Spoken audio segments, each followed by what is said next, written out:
And there were firemen all over the site trying to find comrades, policemen trying to find, I mean, it was excruciating. One of the things people forget about the event and the redevelopment is this little special period of time between the Tuesday of the attack and the Friday when George Bush came to town. There was a sense, I think among, I don't think I was alone in feeling it, that it was an open narrative. I want you all to know it can't go any louder. Then Bush came to town on Friday the 14th, and he was touring the site, and someone who was speaking to the hard hats who were cleaning the place up, standing on this pile of God knows what, and someone said, "I can't hear you." And he said, fairly famously, I can hear you! I can hear you, the rest of the world hears you, and the people who knock these buildings down will hear all of us soon. As this was an attack on our freedom narrative came into being, pressure on the site, in addition to all the other things that go into a construction site, the pressure on the site became, this is our response, and it has to be defiant. In a context where it's already very difficult to do anything, the site was being asked to do the impossible. No commercial office building that I know of in the history of offices and commerce has ever been asked to also be a symbol of defiant renewal, or a symbol of vengeance, or a symbol of healing. It's just not what skyscrapers do. All of a sudden, there's this idea that this building is somehow going to do something architectural that will magically make everyone feel better.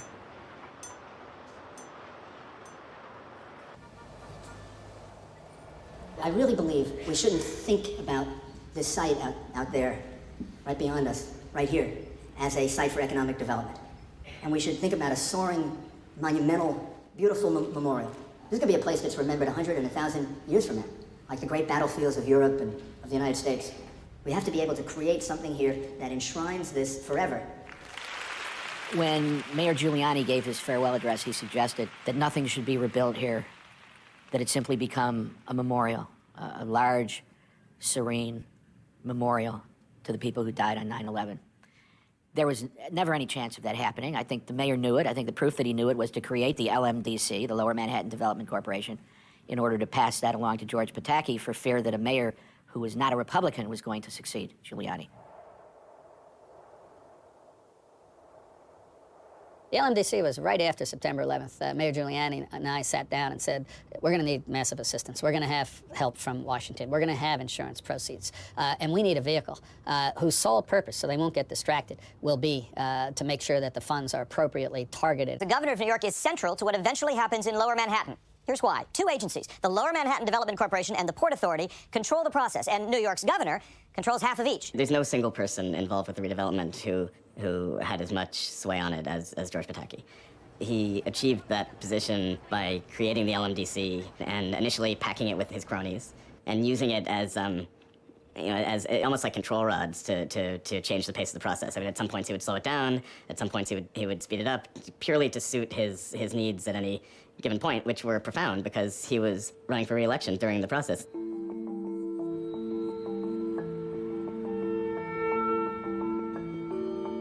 Here in our area, a jury will begin deliberating over how much money will be available to rebuild the World Trade Center complex. Developer Larry Silverstein is suing several insurance companies, claiming the attack on the Twin Towers was two separate events. The insurers say it was one. Billions of dollars are at stake on the outcome.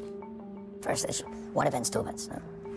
We needed, as it turns out, we needed two events because to rebuild the Trade Center, the cost to rebuild the Trade Center would require not just $3.5 billion, require closer to $7 billion. Right? Needed more money. I think he was preoccupied with this bizarre legal theory that there were two buildings and therefore it was two separate incidents and therefore he had to double his return. Most of us at the LMDC thought just logically that would be a silly result. You have an insurance policy on two buildings for a set number. I don't see mathematically how you're going to end up with more than the set number. People argued about it a little bit like it was common sense, but believe me, anyone who's read an insurance policy knows it's not a common sense industry. It's all about the specific language and what it means. And in fairness, that was essential to protect the possibility of rebuilding, that somebody talk about how are we going to get the money to do this. The result was that Larry was typecast, I think, early on in the process as somebody who was fighting about money while people were worrying about human loss and then about whether we were going to build something great, and Larry was off fighting about money. They did everything they possibly could to excoriate, to criticize, to denigrate. It was just a constant flow. Talk about needing a thick skin for that. Let me tell you, I just had to get fixed fast. Born in Brooklyn, it was not a very pretty part of Brooklyn. Certainly not one of the best, probably one of the worst. I remember we lived at the top of either a 6 or a 7-story walk-up. It had the best view, but you had to walk up. It was not a very luxurious existence. My parents obviously were struggling. And then after that, I went to NYU. And by this time, my father had gravitated into the real estate business. He became a real estate broker. He read someplace that real estate was the foundation of wealth. So he decided to become a broker. I said, the guys who make the money are the guys who own the buildings. I said, we gotta become an owner. I remember finding a building down on East 23rd Street. So I remember finding how much it was, $600,000 for the building. $600,000. Where did you get $600,000? So what we did, we went to the people my father had successfully leased stores and lofts to. And then I made the pitch and asked them if they'd be willing to join us for a small investment in this building. And one after another finally said yes. Then we bought buildings, bought larger buildings, then we renovated buildings, we altered them, we modernized them. And then ultimately, it led to finally digging the foundation, pouring the slab, and building the building. 7 World Trade Center was developed in the early 1980s because the Port Authority had a piece of land just north of the World Trade Center site, and they decided to develop it. And Silverstein won the bid. And so all of a sudden, Silverstein was at a new level. But I remember at the topping out ceremony of 7, looking up at the Twin Towers and saying to myself, God, look at this, but my building's big. It's a 2 million foot building. It's a big building. But look at that stuff. Huge. And they're two of them, right? Massive. I said, wouldn't it be fantastic if someday I own those?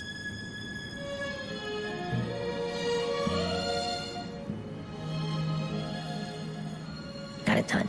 And therein started the Odyssey. 6 weeks before 9/11.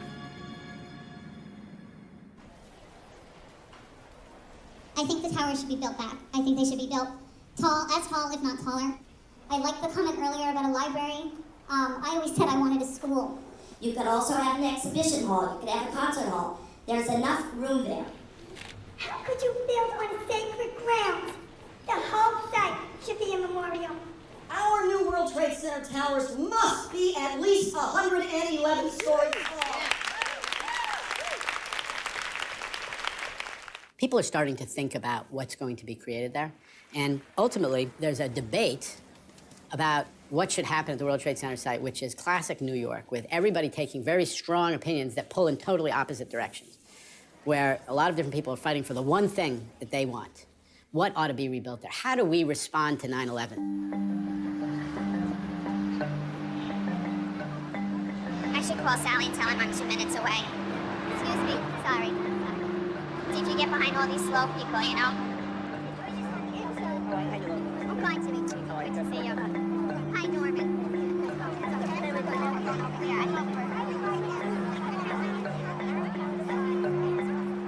Good morning.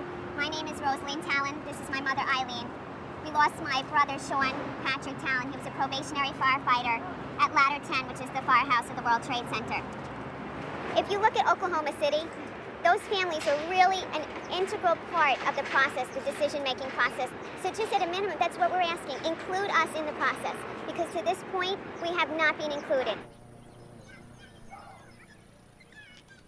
We knew he was always going to be either a policeman or a fireman. It was just, you know, as they say, it's in the Irish. The first tower collapsed. And then we arrived home and we watched the tower on TV. And we knew that Sean was up there because his company would have been first due to the scene. So there was no doubt in our minds that he was in there.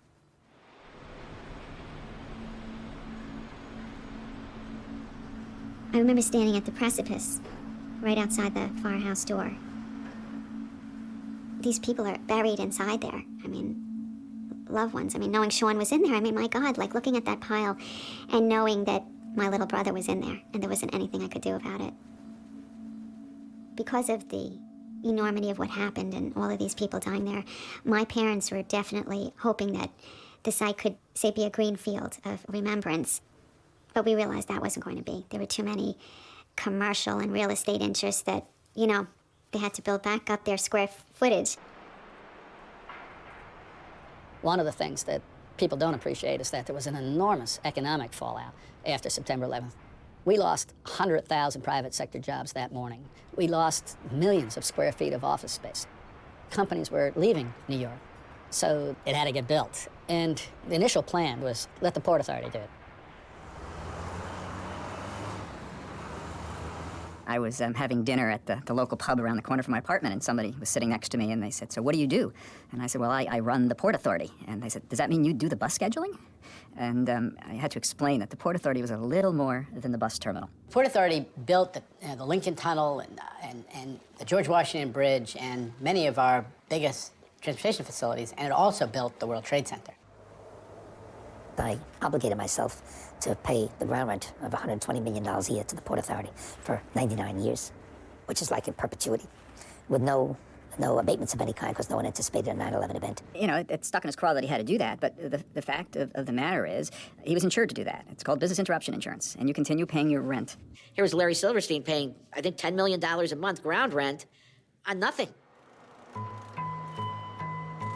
Well, plans are moving ahead to rebuild one of the buildings destroyed in the World Trade Center attacks. 7 World Trade Center collapsed several hours after the Twin Towers fell. The owner of the 47-story building hopes to break ground on a new structure on September 11th. So once we started designing the building, people came out of the woodwork and said, "Silverstein, you're crazy. No one's gonna come back down. I mean, this is foolhardy. Second of all, you've got that burning mass immediately to the south of you. It's ground zero. It's a mess. I mean, how is anybody come back down? I mean, it's foolishness. I mean, you're really doing yourself irreparable harm."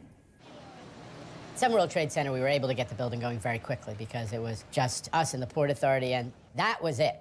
We didn't have to deal with a ton of different government agencies. Across the street was totally different. On the city side, we had the mayor, the Economic Development Corporation, the Industrial Development Agency, the Department of Environmental Protection, the Department of Transportation, Department of Design and Construction, the Police Department, the Fire Department, the Buildings Department, the City Council, and the local community board. On the state level, we had the Empire State Development Corporation, the Department of Environmental Conservation, the State Historic Preservation Office, the New York State Department of Transportation, the New York State Office of Emergency Management, and then even at the federal level, we had Congress, we had the White House, Department of Housing and Urban Development, the Federal Department of Homeland Security, FEMA, SBA, EDA, OSHA, and not to forget the Army Corps of Engineers. So it just went on and on and on. I started calling meetings of the heads of all the agencies and Silverstein and so on. And the meetings had 50, 60 people in the room. It was completely unworkable. Tremendous cross currents. The Silverstein and the Port Authority wanted 10 million square feet of office space. And at the other end, some victims' families wanted this to be hallowed ground. They wanted nothing.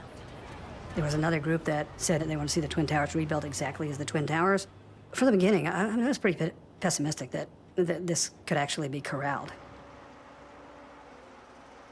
Once the site was cleaned up, people expected something to arise magically from the dust.